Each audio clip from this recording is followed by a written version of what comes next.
Daisy came to us from an educational farm where children could go and learn to milk cows. She had had multiple babies before. Each time she developed mastitis, a painful condition. It made giving milk uncomfortable and difficult. So because she was not a cow that could easily produce milk, they were going to send her to slaughter. Her caregiver, who had grown very attached to her, had reached out to us because he did not want Daisy to go to slaughter. We were lucky enough to be able to have her come join our family here. Daisy's a lot of fun. She has a very rambunctious personality. She's especially fond of playing and does prefer men. She's quite the flirt here. Her favorite thing is to hang out with friends and eat bananas. That would probably be what makes her the happiest.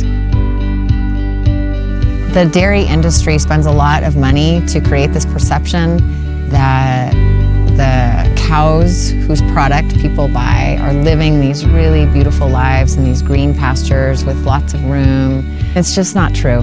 It's marketing. These animals are kept inside often their whole lives. They're not able to engage in any sort of natural behaviors. They often live on concrete floors, which is highly unnatural. It's not good for them. It's just a very sort of dark, depressing view. When cows come to the sanctuary, actually when any animals come to the sanctuary, they're often scared. They don't trust people, so we take the time to develop a relationship with them. They build trust. They know where their meals are coming from. They know that they're not going to be forced to do anything that they don't want to do. They get to graze all day in the sunshine, in the pasture, and sleep in a warm barn at night. Everything about how cows live when they're kept in production facilities is totally unnatural. They're impregnated repeatedly, so they'll give birth repeatedly, so they'll keep producing milk.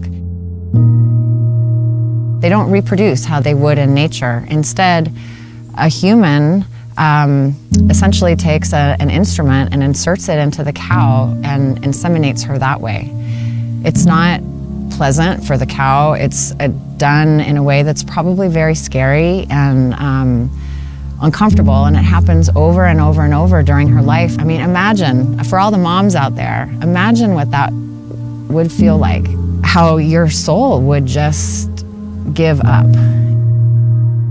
The babies have to be taken from their moms so that they don't drink the milk, so that instead the milk can be sold to humans. So then the question becomes, well, what happens to the baby cows?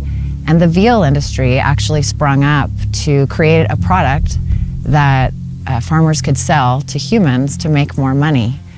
These little baby cows are taken from their mamas and they're kept in these little tiny hutches with chains around their neck that prevent them from moving around, because we humans have concocted this belief that their meat is more tender and more of a delicacy.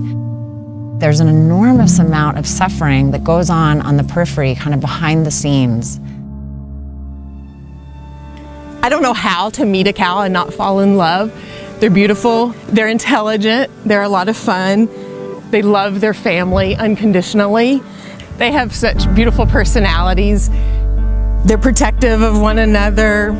The bonds that a mother and baby cow have are so similar to a bond that a human mother and baby would have, and a separation of mother and baby is just as traumatic.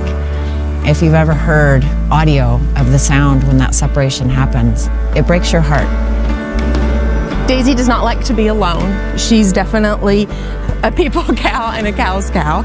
She does think she's a giant dog, and she doesn't realize how big she is. She's very aware of how beautiful she is.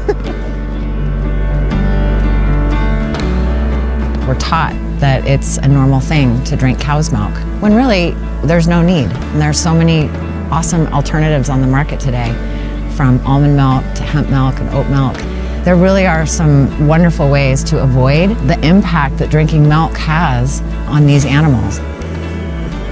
When we have public tours, they become ambassadors for other cows that are still in dairies, because we're able to share their story and people can relate to them on a personal level and see them for the individuals that they are and make a connection with them. love you. Mwah.